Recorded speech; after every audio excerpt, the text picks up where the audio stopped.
오늘 여기 누가복음 17장 11절서부터 19절 말씀에 보면 10명의 나병 환자 가운데서 여기 한번 보시죠. 한 마을에 들어가신 나병 환자 10명이 있었는데 이 나병 환자들 가운데서 9명이 유대인들이었습니다. 그리고 한 명은 사마리아 사람이었습니다.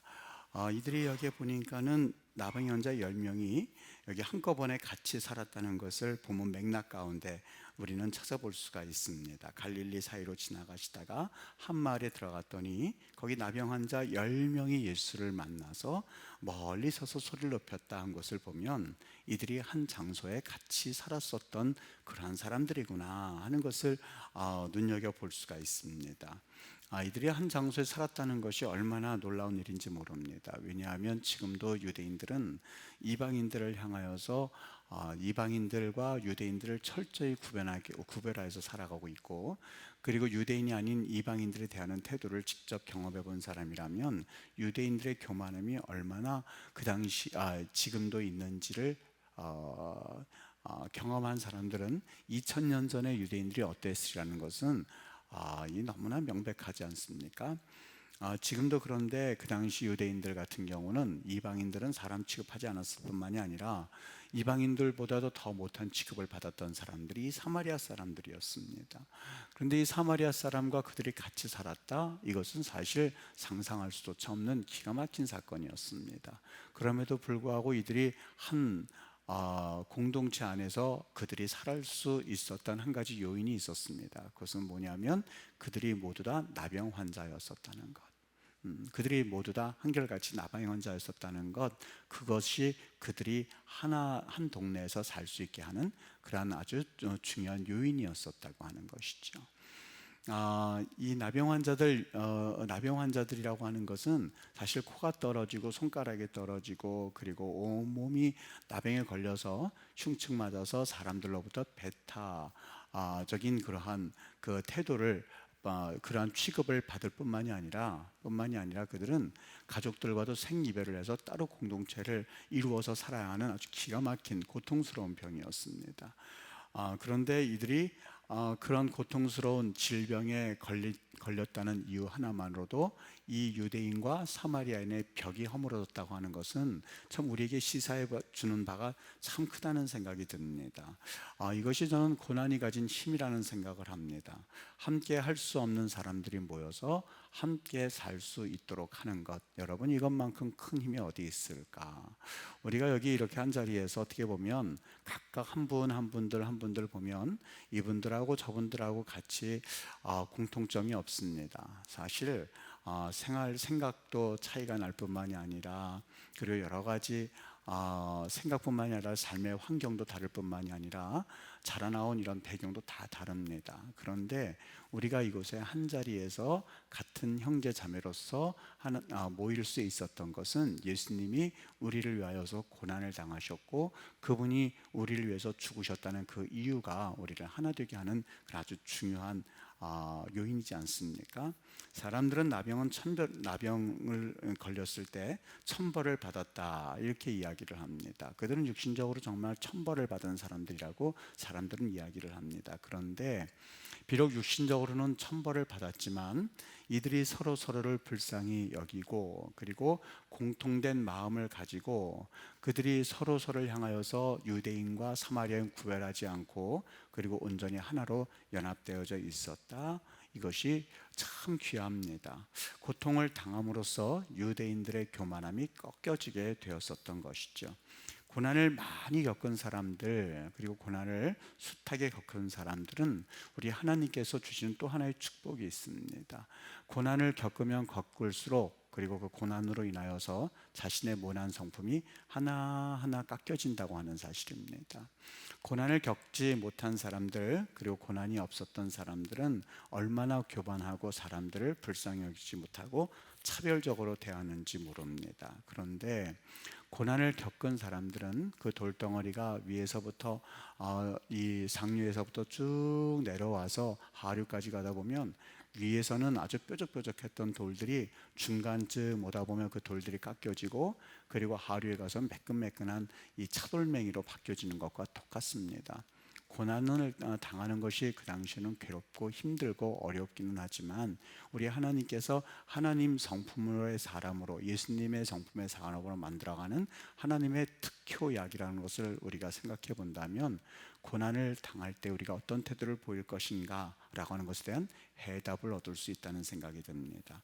고난을 통해서 유대인이든 사마리아인이든 할 것 없이 하나가 되는 은혜를 주셨음을 우리가 알 수가 있죠. 그런 면에서 볼 때에 아직까지 내가 교만하고 아직까지 내가 하나님 앞에 좀 뭔가 하나님처럼 되려고 하는 사람 마음이 있다면 그것은 아직까지 고난을 덜 겪었기 때문에 그렇습니다. 정말 하나님 앞에 사람들을 불쌍히 여기고 하나님을 긍휼히 여겨본 사람, 긍휼히 여기는 사람들은 동병상련, 자기가 그 마음을 알았기 때문에 그렇습니다.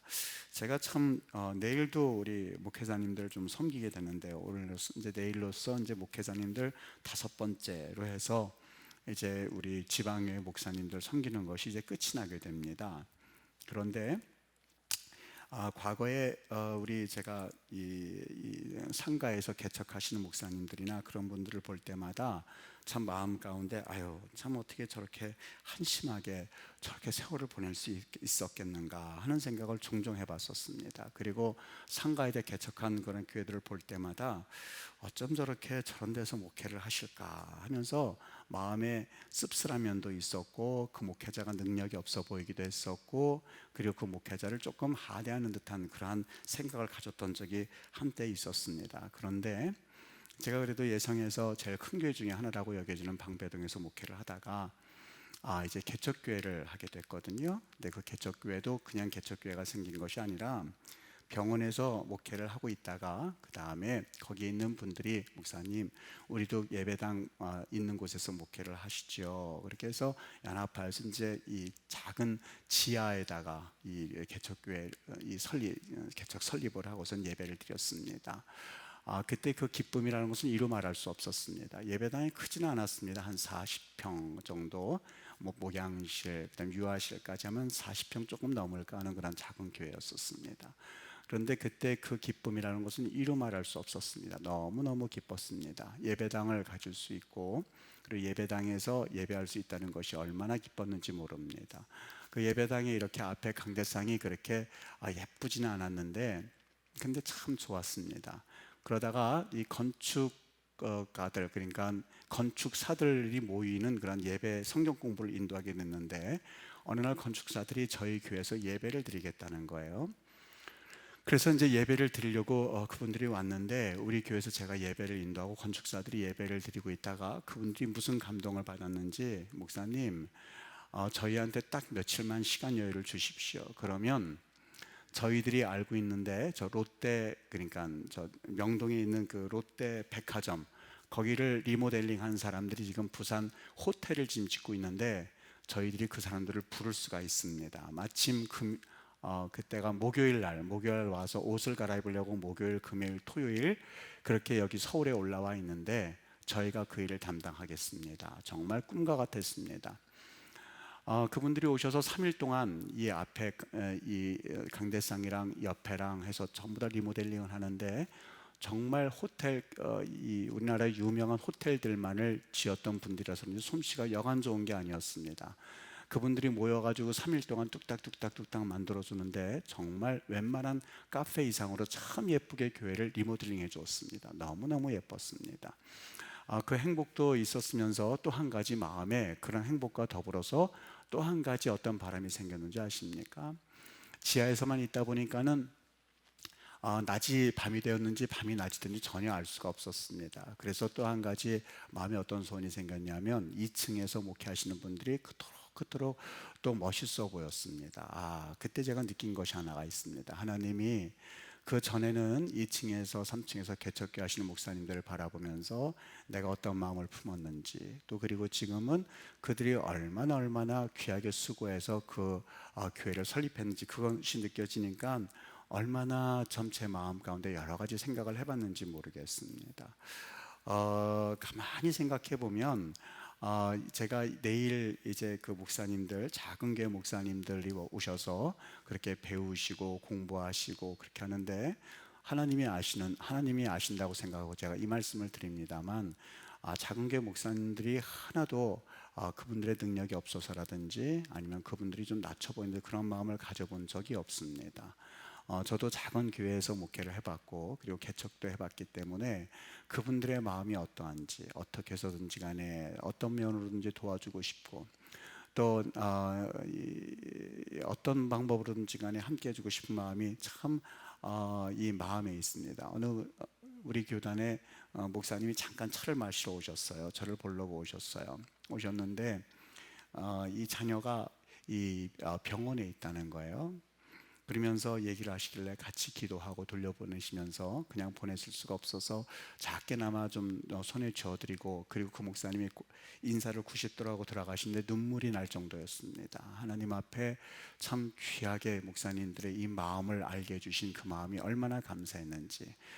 예전에 같았으면 에휴 그렇게 하면서 무슨 목회를 하신다고 그러나 얼른 접고 다른 일 하시지 하는 마음을 품어서도 남았을 텐데, 그 목사님이 그렇게 하고 가시면서 고맙다고 고개를 90도로 인사하시는데, 그분이 감사한 게 아니라 그분을 바라보면서 참 소중히 여길 수 있는 마음을 가진 제가, 마음을 하나님께서 주신 것이 얼마나 감사했는지, 그 전에는 전혀 깨달을 수 없는 것들을 깨닫게 해주셔서 하나님 앞에 참 감사한 적이 있었습니다. 여기 9명의 유대인들이 지금 1명의 사마리아인들과 같이 거하고 있습니다. 과거 같으면 내가 너희들과 어떻게 함께해? 너희들은 나하고는 좀 차원이, 나는 너희들하고 좀 차원이 다른 사람들이야, 이렇게 말하고도 남았을 만한 유대인들이었습니다만, 오늘 여기에서 1명의 사마리아인들을 그들이 끌어안고 같이 품고 같은 동네에 살 수 있었던 것은 그들이 나병에 걸렸던 이유 때문에 그렇습니다. 여러분, 혹여라도 내가 다른 사람보다 좀 낫다고 생각이 되어지는 분들이 있습니까?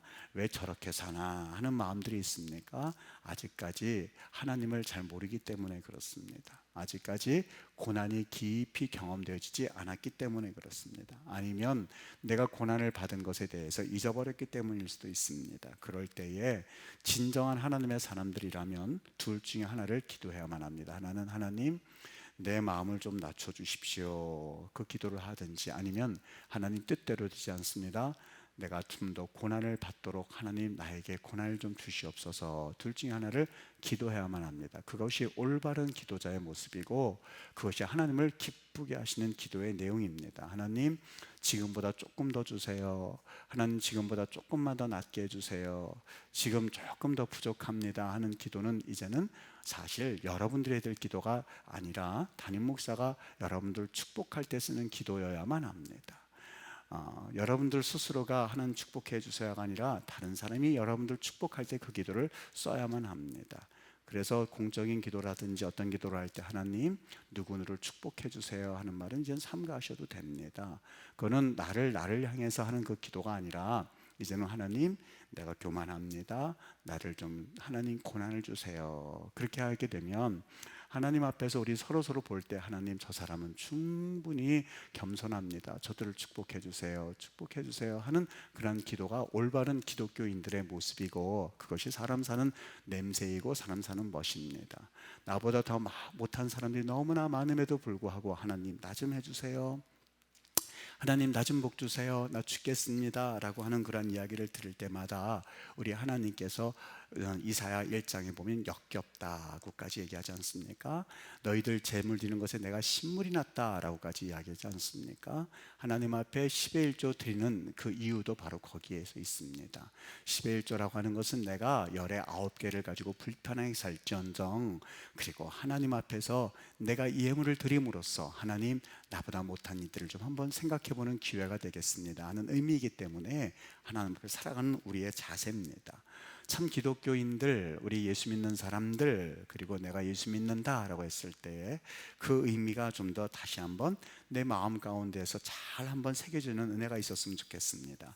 여기 또 하나, 또 재밌는 것이 하나가 있습니다. 여기 그 중에 한 사람이 자기가 낳은 것을 보고 큰 소리로 하나님께 영광을, 여기 12절에 한 마을에 들어가시니 나병 환자 10명이 예수를 만나 멀리 서서 소리를 높여 이르되 예수 선생님이여 우리를 불쌍히 여기소서 하거늘, 이렇게 말씀을 합니다. 예수 선생님이여 우리를 불쌍히 여기소서 하거늘. 여기 나병 환자들은요, 목소리가 갈라져서 쇳소리가 납니다. 그리고 저음이 됩니다. 쇳소리가 나면서 저음이 되다 보니까 허스키한 소리로 선생님이야 뭐 이런 목소리로 대부분이 이 목소리가 퇴화를 한다고 합니다. 카랑카랑하고 소리, 듣기 좋은 소리가 아니라 들으면 답답한 소리, 듣기 싫은 소리, 쇳소리가 나서 갈라지는 소리입니다. 예수님이 그 소리를 듣기까지는 여기 그냥 우리를 불쌍히 여기소서 이렇게 그냥 표현되어 있습니다만, 상대방이 그 목소리를 듣게 하기 위해서 아마 이 나병 환자들은 죽을 힘을 다해서 소리를 냈을 겁니다. 소리 지르면서 이 쇳소리, 낮은 소리, 갈라지는 소리를 다 그들이 그걸 염두에 두고 잘못하면 못 들을 수도 있기 때문에 아마 그래 이 쇳소리가 더 심해지면 심해질수록 자기가 고통스러움에도 불구하고 그들은 그 소리를 내고야 말았을 겁니다. 왜 그랬을까? 왜 그들이 그토록 죽을 각오를 하고 그 소리를 냈을까? 여기 14절에 보면 보시고 이르시되 가서 제사장들에게 너희 몸을 보이라 하셨더니 이렇게 되어 있습니다. 여기 보시고라고 하는 그 보시고가 참 의미 있습니다. 히브리 말로 블레포, 이 뜻의 말은 뚫어지게 보시고 긍휼히 보시고 아주 주의 있게 보셨다는 말입니다. 사람들이 볼 때에 두 가지가 있습니다.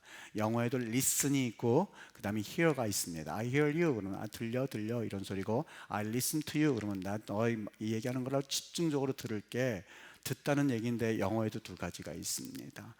볼 때도 그냥 눈에 다른 생각하고 휙 지나가는 그런 보이는 게 있는 반면에 주의 깊게 그 사람이 하는 것을 주의 깊게 보는 그런 보는 눈이 있습니다.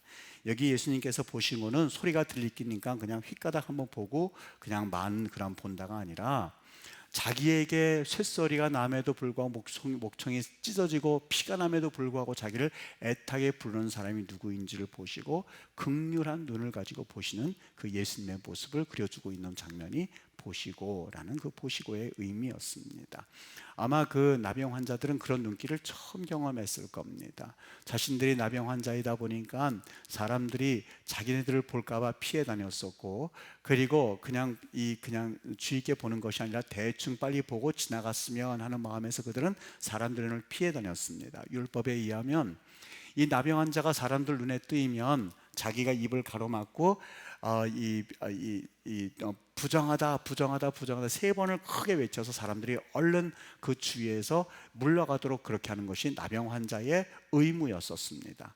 그러니 사람들이 자기를 볼 때에 무슨 눈빛으로 봤겠습니까? 그냥 흘러가는 눈빛으로 봐주면 감사한 거고, 뚫어지게 본다면 저 사람들 우리를 돌로 던질까 봐 그들은 도망쳐야만 했었습니다. 근데 예수님께서 그를 뚫어지게 보신 것은 그들을 돌로 치기 위함도 아니었습니다. 그냥 얼핏 본 것도 아니었습니다. 예수님이 보시고 이르시되 얘기하신 것을 보면, 그들의 육신 상태에서 이야기를 쓴 거 보면 그 눈을 아주 긍휼의 눈을 가지고 이 나병 환자들을 보았다는 그러한 이야기로 들립니다. 지금까지 나병 환자들은 이런 눈길을 처음 경험했을 겁니다. 사람들은 일반적으로 내가 너희 위해서 기도할게, 여러분 그냥 빈말로 하는 경우가 얼마나 많은지 모릅니다. 우리 그리스도인들이 제발 빈말 좀 안 했으면 좋겠습니다. 위해서 기도할게요, 기도해 볼게요, 빈말입니다. 절대 기도하지 않는다는 것을 서로들 잘 알고 있습니다. 그냥 다시 한번 생각해 볼게요 라는 말로 들립니다. 이왕 거짓말 하려면 세상 걸 가지고 거짓말하지 하나님 걸 가지고 거짓말하지 않았으면 좋겠습니다.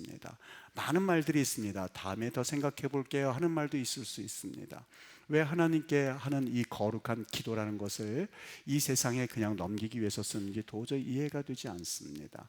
기도해 볼게요 라고 하는 것은 정말 사생결단하고 기도하지 않는 이상은 우리 쓰지 말아야만 합니다. 내가 너희 위해서 기도해 줄게, 여러분 정말 새벽마다 눈물로 흘리면서 기도하지 않는 이상은 그런 말은 쓰지 않았으면 좋겠습니다. 그냥 세상에 있는 거짓말을 가지고 사용하십시오. 세상에 술 먹는 사람들, 세상에 예수 믿지 않는 사람들은 그냥 일반적으로 자신들이 쓰는 용어로 거짓말하고 못되게 살아갑니다. 그건 이해할 만합니다. 근데 예수 믿는 사람들이 기독교인에서 쓰는 거룩한 말을 가지고 거짓말을 하고 거룩한 말을 가지고 그 위기를 모면하는 것만큼 보기 싫은 것이 없습니다. 정말 여러분들 그렇게 그 친구를 위해서 죽을 만큼 기도하고 있습니까?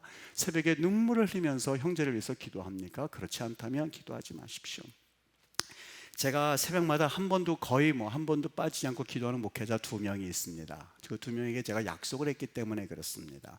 내가 당신 위해서 기도할게요. 그리고 당신 위해서 내가 기도할게요. 두 명의 목회자에게 약속을 했습니다. 그 목회자는 새벽마다 제가 두고 기도합니다. 하나는 유시성을 가진 목사님이고 하나는 김시성을 가진 목사님입니다. 하나님 앞에 정말로 양심껏 기도합니다. 그리고 그분들을 볼 때마다 당당합니다. 나 당신 위해서 기도한다 라고 하는 것을 직설적으로 얘기합니다.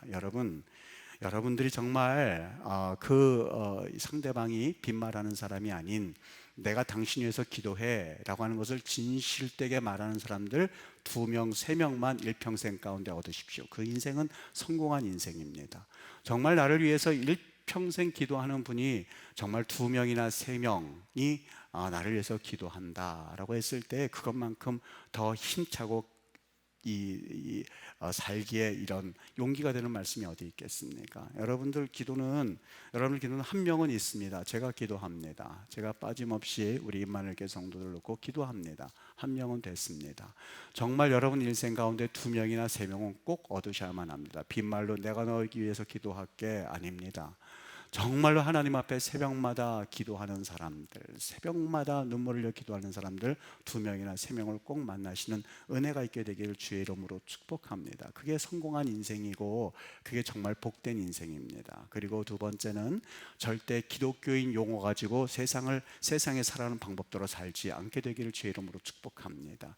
기독교인의 용어, 하나님의 이름을 망령되이 일컫지 말라라고 했는데 하나님의 이름도 그렇지만 기독교적인 그러한 하나님께서 우리에게 주신 성스러운 것을 가지고 세속적인 그러한 삶을 살려고 때우려고 하지 마시게 되기를 주의 이름으로 축복합니다. 꼭 주의 은혜 가운데 나는 안 합니다 라든지 나는 생각이 없습니다 라든지 그냥 다음에 생각해 본다고 하든지 그냥 그렇게 웃으면서 넘기는 것은 괜찮습니다. 그때 욕먹고 말면 됩니다. 내가 그냥 하나님 앞에서 우리 하나님의 이름이 들먹이지 않도록, 그리고 하나님의 이름이 훼손되지 않도록, 그리고 하나님의 이름이 욕먹지 않고 하나님의 이름을 망령되이 일컫지 않는 그런 은혜가 우리 안에 있게 되기를 주의 이름으로 축복합니다. 하여간 이 9명의 사람들이 그렇게 외쳤습니다. 그 이유는 주님이 자신들을 바라보았기 때문에 그렇습니다. 소망이 되시는 예수님을 향해서 예수 선생님이여 우리를 불쌍히 여겨주소서라고 외치고 있는 이들의 모습을 보게 됩니다. 그리고 주님은 그들을 치료하셨습니다. 여러분, 부르짖고 소리 지르면서 주님을 만나고 기도의 응답을 받고 있는지 한번 살펴보시기를 바랍니다. 너는 내게 부르짖으라, 내가 내게 신비하고 비밀스러운 일들을 내게 보이리라 라고 말씀을 하셨는데, 여러분이 정말 하나님 앞에 이렇게 부르짖고 기도하면서 하나님을 찾고 있는지 한번 살펴봤으면 좋겠습니다. 오늘 이 나병 환자는 나병이라는 기가 막힌 병을 만났기 때문에 그렇게 부르짖었죠. 이렇게 말할 수 있을 겁니다만 나병은 그나마 행복한 사람입니다. 왜냐하면 눈에 보이는 질병이기 때문에 그렇습니다. 나병은 비록 걸리지 않았지만 더 심각한 질병을 걸려 있다는 것을 모르기 때문에 우리는 기도하지 않습니다. 어떤 심각한 질병이요? 죄라고 하는 심각한 질병, 죄라고 하는 그 엄청난 질병을 짓고 있는 것을 우리는 모르기 때문에 그렇게 기도하지 못하고 있는 것은 아니겠습니까? 나병만 심각한 질병이겠습니까? 하나님 앞에 거짓말하고 죄짓고 그리고 사기치고 음탕하고 수군수군하고 그리고 당짓고 하는 그 엄청난 죄악이 있음에도 불구하고 나는 나병이 아니니까 하고선 이 나병에 걸린 사람들과 다른 취급을 하고 있는 우리의 모습을 보게 됩니다. 그렇지 않습니다. 주님께서도 분명히 말씀하셨죠. 네가 눈으로 범죄하면 눈을 찍어내버리는 한이 있더라도, 그리고 천국 온 육체를 가지고 지옥불 들어가는 것보다 한 눈을 찍어버리고 불완전 육체를 가지고 천국 가는 게 낫다고 말입니다. 오늘 나병 환자는 행복한 사람일지 모릅니다. 왜냐하면 육신적인 것 더러운 것을 다 벗어버리고 그리고 주님 앞에 나아감으로써 주님을 만나는 은혜에 살겠다고 하는 결심을 가질 만큼 그들은 심각한 질병에 걸렸다는 것을 알았기 때문에 그들은 행복한 사람들이었습니다. 그러나 눈에 보이진 않는 질병이지만 영적인 질병을 가지고 있는 우리는 그것을 모르고 하나님 앞에 마치 나는 온전해 라는 생각을 가지고 살아갈 때가 얼마나 많은지 모릅니다. 우리 하나님 앞에 분명히 내 영혼을 무너뜨리고 그리고 내 영혼을 철저하게 지옥불에 들어가게 할 만큼 무서운 죄에 대해서 경각심을 가지고 하나님 앞에 기도하는 은혜가 있어야만 합니다. 영혼을 무너뜨리는 죄의 병균들이 우리 안에 있는데 내 영혼을 지키지 못한다면 그것만큼 불행한 인생이 어디 있겠습니까? 그때에 긍휼하신 눈, 주님의 시선이 다가왔을 때에 그들은 몸에 전율을 느꼈을 겁니다. 전율을 느꼈을 겁니다. 여기 참 마음에 감동되는 부분이 하나가 더 있습니다. 여기 뭐라고 그러냐면 이렇게 되어 있습니다.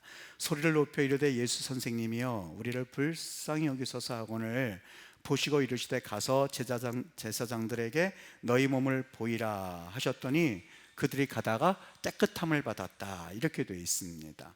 여기 그들 누가복음의 5장에도 나병 환자들을 고치는 그러한 사건이 하나가 있습니다. 근데 누가복음의 5장의 나병 환자 고치는 사건과 여기 누가복음 17장의 나병 환자 고치는 사건과 좀 차이가 있습니다. 누가복음 5장의 나병 환자 고치는 사건은 그들을 하나님께서 예수님께서 깨끗하게 하시고 나서 그 다음에 제사장에 보이는 사건이었고, 오늘 누가복음 17장의 사건은 아직까지 나병이 낫질 않았습니다. 그런데 주님께서 그들에게 명령을 합니다. 뭐라고요? 보시고 이르시되, 아직 깨끗함을 또한 나음을 입었다라는 기록이 없는데 제사장들에게 너희 몸을 보이라, 그렇게 말씀하셨습니다. 아마 웬만한 사람들 같으면 예수님 그냥 내가 이 상태로 갔다는 돌에 맞아 죽습니다, 그런 말씀 마세요. 먼저 고쳐주시면 내가 제사장들에게 가겠습니다, 그렇게 말해도 충분히 이성적이었을 겁니다. 그런데 오늘 그 나병 환자들은 그런 말을 했다는 기록이 없습니다. 그냥 몸을 보이라 하셨더니 그들이 가다가, 이렇게 되어 있습니다. 그들은 육신적으로 이것이 낫지 않았음에도 불구하고 주님께서 말씀하셨기 때문에 그저 믿음으로써 제사장들에게 가고 있었고, 제사장들에게 가는 도중에 그들은 나음을 입었던 기적을 경험하게 되었었던 것이죠. 믿음이라고 하는 것이 항상 그렇습니다. 첫 번째, 이해되고 믿는 것만큼 행복한 것이 없습니다. 내가 지금 믿는 것, 예수님이 십자가에 달려 돌아가셨다는 것이 이해가 되어지고, 예수님이 십자가에서 다시 죽으셨다가 부활하셨다는 것이 이해가 되어져서 믿는 사람만큼 행복한 사람이 없습니다. 그런데 그런 사람들은 극소수일 겁니다. 왜냐하면 그것은 이해될 수 있는 성질의 것이 아니기 때문에 그렇습니다. 내가 그것이 이해가 되지 않음에도 불구하고 내가 그것을 믿는 사람들은 참 주님 앞에 귀한 믿음의 사람들입니다.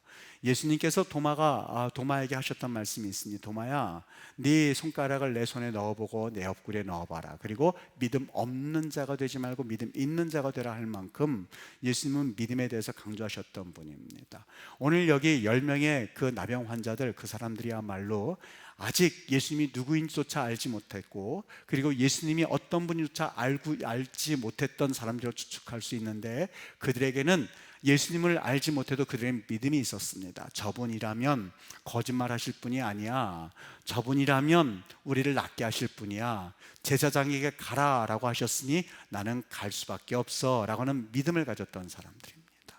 여러분, 성경에 정말 하나님의 축복된 사람들은 알고 이해되어져서 믿은 사람들이 아니라, 내가 비록 이해는 되지 않아도 믿었던 사람들만큼 축복된 사람들이 없습니다. 이삭을 데리고 이 모리아 산으로 가려고 했을 때에 그것이 이해가 되어졌을 리가 없습니다. 그러나 아브라함은 믿고 갔었던 겁니다. 여리고성을 7바퀴 돌라고 했었을 때 여러분, 그것이 이해되지는 사람은 단 한 사람도 없었을 겁니다. 그런데 그 백성들은 그 말씀을 믿고 돌기 시작했습니다. 그리고 마지막 때에 소리를 지르라 했을 때 소리를 질렀고, 그리고 그것이 그 여리고성이 무너지는 그런 놀라운 역사가 일어나지 않았습니까? 돌을 옮겨 놓아라 라고 했을 때에 예수님, 내 오라비가 죽은 지 나흘이 되어서 썩은 냄새가 진동하나이다 라고 말한 사람도 있었지만, 아무 소리 없이 그 돌을 묵묵히 올려놓았던 그 사람들에 의하여서 나사로는 살아나올 수 있었던 것을 기억해 볼 수 있어야만 합니다. 진정으로 복된 사람들은 누구일까? 좀 미란 사람들로 하여금 저 사람 참 순진해, 다른 사람들을 보기에는 그 사람이 세상 못 사는 것 같죠. 그러나 그 믿음 가지고 그 사람들은 세상을 살아나가게끔 되어 있습니다. 왜냐하면 의인은 오직 믿음으로 말미암아 살리라 하기 때문에 그렇습니다. 사람들에게는 미련한 사람이라고 여겨질지 모르겠지만 그 사람에게는 하나의 축복이 있습니다. 다른 사람들의 말을 잘 믿는 사람들 향해서 사람들은 저 미련한 사람, 순진한 사람 이렇게 말합니다. 그런데 그런 사람들이 세상 사는 방법이 하나가 있습니다. 세상 말도 그렇게 순진하게 믿기 때문에 성경의 모든 말씀을 다 100% 믿는 은혜도 같이 있습니다. 세상에서 다른 사람들 믿지 못하고 무슨 말을 해도 의심하는 사람들은 사실 세상을 지롭게 사는 것 같습니다. 참 영특하게 사는 것 같습니다. 그리고 부자로 사는 것 같고, 그리고 행복하게 사는 것 같고, 지혜롭게 사는 것 같습니다. 그러나 그들은 역시 성경도 의심합니다. 성경도 믿지 못한다는 단점이 있습니다. 여러분은 어떻게 살겠습니까? 세상 사람들이 여러분들을 향해서 저 순진한 사람이야, 저 참 순진해, 이런 말 들으면서 역시 성경을 믿을 때도 하나도 의심 없이 100% 믿기 때문에 세상에서는 속아 넘어가는 한이 있단다 할지라도 천국은 그 말씀을 믿기 때문에 천국 가기를 원하십니까? 아니면 세상에서도 한 번도 다른 사람에게 속아 넘어가지 않을 만큼 의심 많고, 그리고 그 삶에 있어서 돌다리 두들겨 보는 성격인지라 성경을 읽을 때에도 그것이 믿어지지가 않고 하나하나 다 두들겨 봐야만 그때서야 겨우겨우 믿어지는 그러한 인생을 살겠습니까? 만일 절 보고 택하라고 한다면 세상 사람들이 절 보고 참 순진한 인간이야, 그런 얘기를 들을지언정 성경 읽을 때마다 그것이 믿어지고, 성경 읽을 때마다 그것이 막 아멘으로 답해지고, 성경 읽을 때마다 하나하나 그것이 정말로 내 마음속에 열매 맺는 그런 인생이라면 그것만큼 행복한 인생이 어디 있을까 하는 생각을 오늘 성경 말씀을 통해서 한번 생각해 봤습니다. 또 하나, 여기 16절을 보면 발 아래 엎드려 감사했다. 그는 사마리아 사람이었다. 그리고 예수님이 그에게 축복해 주신 것이 있습니다. 내 믿음이 너를 구원하였다. 여기 9명은 그냥 돌아갔습니다. 첫 번째 예수님께 그들이 나음을 입은 것, 그것 가지고 돌아갔습니다만 한 명 사마리아인 만큼은 다시 돌아와서 예수님께 감사 표시를 했습니다. 그런데 그 감사한 그 사마리아 사람에게 우리 예수님께서 또 한 가지 더한 축복을 해주셨습니다. 네 믿음이 너를 구원하였다, 이렇게 말씀하고 있습니다. 여기서 말하는 구원이라고 하는 것은 소조, 영혼의 구원을 말합니다. 육신의 구원을 받았다고 해서 저절로 영혼의 구원까지 받는 사람, 그 영혼의 구원이 저절로 되어지는 것은 아닙니다. 그런데 이 하나의 자기의 나병을 고침받았던 이 사람은 자신의 육신을 고침받은 것에서 감사하였더니 예수님께서 그의 영혼까지 구원하시는 복을 주셨다는 사실입니다. 그 마틴 로이드 존스 목사님이 목회를 하실 때에, 지금 제가 이름은 기억은 안 나는데 후임 목사님이 이 목회를 하시게 됐어요. 근데 그 후임 목사님이 이제 각 교회에서 이제 선교비가 이제 나가지 않습니까? 각 교회에서 그냥 자기의 내용을 줄줄줄줄 적어서 우리 교회 이렇게 해서 선교비 받아야 됩니다, 우리 교회 이렇게 해서 선교비 받아야 됩니다 하고서 선교 편지가 수백 통씩 날라온답니다.